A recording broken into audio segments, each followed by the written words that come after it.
मेरी शादी को ठीक 1 महीना हुआ था और मेरे पिता ने मुझसे कहा कि वो अपनी 3 प्रॉपर्टीज तीनों बेटों में बराबर बांट देंगे। सुनो, हमारे परिवार में कुल 3 बेटे हैं, मैं, मेरा बड़ा भाई और छोटा भाई। पिता के पास दिल्ली में एक बड़ा मकान, एक कमर्शियल प्रॉपर्टी और गांव में ज़मीन थी। मेरी पत्नी उस दिन जब घर आई तो घर वाले पहले से ही प्लान बना चुके थे। मेरी माँ ने सीधा कहा, बहू को घर की सब जिम्मेदारी देंगे, खाना, कपड़े, सब कुछ। प्रॉपर्टी तो सिर्फ हमारे अपने बेटों को ही मिलेगी। अपने बेटों को।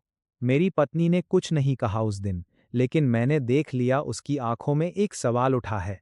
मेरे पिता से मैंने कहा, पापा, आपने तो शादी से पहले प्रॉमिस किया था। उन्होंने जवाब दिया, हाँ बेटे, लेकिन अब तुम्हारे पास पत्नी भी है, परिवार बढ़ गया है, सब साझा नहीं हो सकता।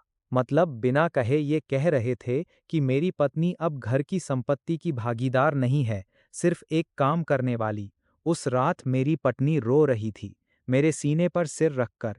तुम्हारे माँ बाप को हमसे कोई भी संपत्ति का हिस्सा नहीं चाहिए, ये मैं समझ गई, लेकिन क्या हमारे भविष्य का हिसाब भी सबने लगा रखा है? मेरे पास कोई जवाब नहीं था।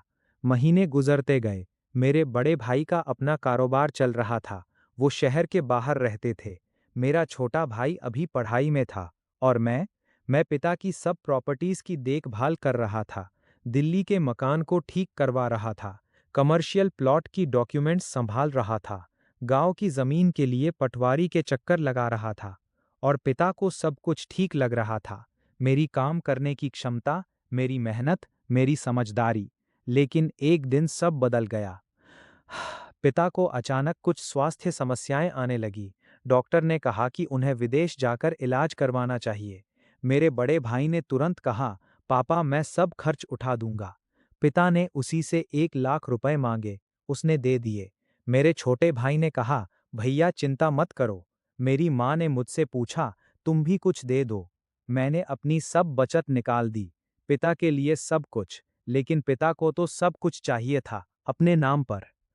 जब वो विदेश से लौटे तो उन्होंने सीधा वकील को बुलाया। उन्होंने मुझसे कहा, मुझे तुम पर भरोसा नहीं है, मुझे तुम्हारी पत्नी पर भरोसा नहीं है, इसलिए मैं सब प्रॉपर्टी सीधा तुम्हारे दोनों भाइयों के नाम पर लिख दूंगा। तुम्हें कुछ नहीं मिलेगा, उन्होंने कहा। मेरी दुनिया अचानक गिर गई। मेरी पत्नी ने मेरा हाथ पकड़ा।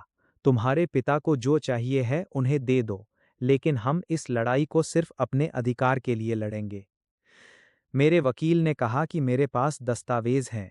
मेरे पिता ने मेरी शादी से पहले एक वसीयत लिखी थी, जिसमें तीनों बेटों का बराबर हिस्सा था। उस वसीयत की तस्वीरें मेरे पास थीं। पिता ने हाल ही में जो नई वसीयत लिखी है, उस पर विवाद का कानूनी आधार भी था। कोर्स, उसे मानसिक दबाव में लिखवाया जा सकता है। मैंने कोर्ट में केस दायर किया। पहली सुनवाई में पिता के खिलाफ सब सबूत रख दिए। दूसरे भाइयों को पता ही नहीं था कि पिता ने क्या किया है। तीसरी सुनवाई में बड़ा भाई मेरे समर्थन में आ गया। भैया, मुझे नहीं चाहिए तुम्हारा हिस्सा हिंसा से, उसने कहा। 4 साल की लड़ाई के बाद कोर्ट ने फैसला दे दिया, तीनों बेटों को बराबर हिस्सा मिलेगा। पिता की नई वसीयत रद्द कर दी गई। मेरा अधिकार मेरा है, भले ही मेरी पत्नी का नहीं, लेकिन ये सिर्फ न्यायालय की जीत नहीं थी।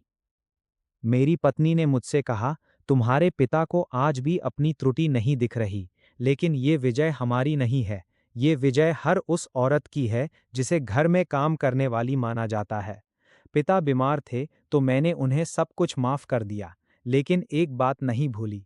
अपनी संपत्ति का सब दस्तावेज मैंने अपनी पत्नी के साथ बराबर दर्ज किए, क्योंकि वो मेरी संपत्ति नहीं थी, वो हमारी संपत्ति है।